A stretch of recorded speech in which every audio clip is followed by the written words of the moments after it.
Recordando a los padres, recordé también a los maestros. Uno se pregunta, ¿por qué tanta bulla en la calle? ¿Por qué tantos plantones? ¿Por qué tanta necedad, obcecación para algunos? La que tienen los maestros que en rebeldía exigen que se cumplan con las mínimas normas para poder trabajar. No es tanto el problema de la evaluación, este es un problema que ha creado artificialmente el gobierno de un sinvergüenza llamado Peña Nieto. En la reforma educativa introdujo una panacea que era la de la evaluación magisterial. Es cierto, los mexicanos queremos que la educación en nuestro país mejore cada día. Los mexicanos queremos que nuestros hijos estén cada vez educados por maestros con mayores calificaciones y condiciones. Esto es verdad. Pero también es cierto que los maestros protestan por la falta de recursos, por las escuelas abandonadas, sí, abandonadas. Acabo de recibir fotografías de varias escuelas rurales en donde los arroyos las han destrozado, en donde se han construido aulas sobre los ductos subterráneos de Pemex. Fíjense nada más, allá por Salamanca, por Irapuato, pasa esto con frecuencia. Y en donde las condiciones de higiene son pésimas.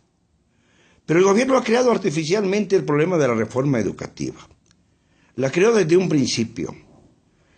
Y la conflictiva consiste en que, por un lado, se miente a los maestros y por otro lado se negocia con asociaciones civiles, grupos de padres de familia, empresarios que tienen muchos intereses también en la privatización de la educación, única y exclusivamente, es decir, que desaparecieran también las escuelas públicas. Esto tiene su peso específico y es condenatorio, porque en realidad el gobierno es el que ha enfrentado a unos y a otros mintiendo.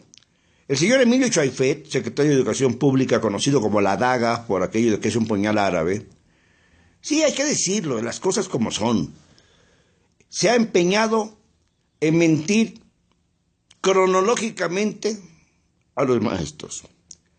En tiempos de elecciones se les dijo que no habría evaluación para que no hubiera conflictivas en las casillas, para que fueran todo el mundo a votar sin problemas. Los maestros no se la creyeron.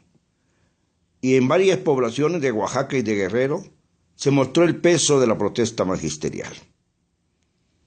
A mí no me gusta ver a los maestros en la calle y a los niños en sus casas. Pero no echemos de todo la culpa a los maestros, sino al gobierno que los ha enfrentado.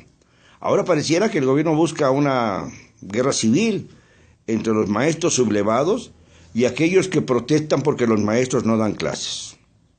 Mientras tanto, tenemos ese tumor en el Monumento de la Revolución en México que no sabemos cómo extirpar.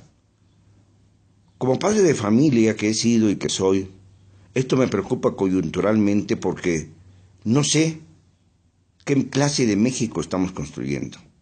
Un México en donde todo se base en la perspectiva del presidente que no gobierna, sino simplemente dicta medidas unilaterales sin ningún consenso.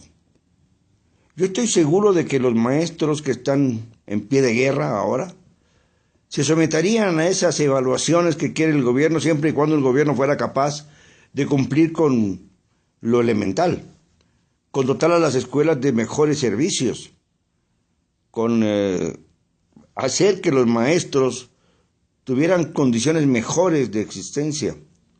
Es una pena que en este México nuestro la inversión militar haya subido dramáticamente casi hasta alcanzar lo que invierte el Estado en el sector educativo.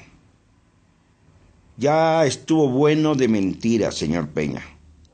Usted ha provocado el conflicto al mentir reiteradamente, al decir una cosa y luego desdecirse, al plantear en las elecciones que no iba a haber evaluación y enseguida poner a ese títere asqueroso de Chaifet para decir que siempre se iban las evaluaciones bajo la presión de algunos grupos de padres de familia y empresarios. ¿Qué quieren? ¿Que los maestros se enfrenten directamente a esos grupos que no están de acuerdo con que los maestros no den clases? ¿Quieren que haya una guerra civil para que intervenga la fuerza pública o el ejército, como Salvador Cienfuegos, el genocida mayor, para tratar de calmar la rebeldía que se siente en la sociedad? No me cansaré de repetirlo. La violencia la ha generado usted, señor Peña Nieto, siguiendo los pasos de usted, señor Calderón Hinojosa. Los dos escriben con minúsculas. Los dos han perdido la historia ya. Por lo menos que tengan vergüenza de reconocerlo y decir las cosas como son. Y no echarle toda la culpa a los maestros, ni echarle toda la culpa a los padres de familia. Y nada más falta que también le echen toda la culpa a los alumnos que no reciben la educación adecuada. México tiene futuro. Y ese futuro va a hacer que respondan ustedes, Calderón, Peña, Fox, todos ustedes van a responder ante la historia. Y no quisiera estar en su lugar, se lo digo francamente.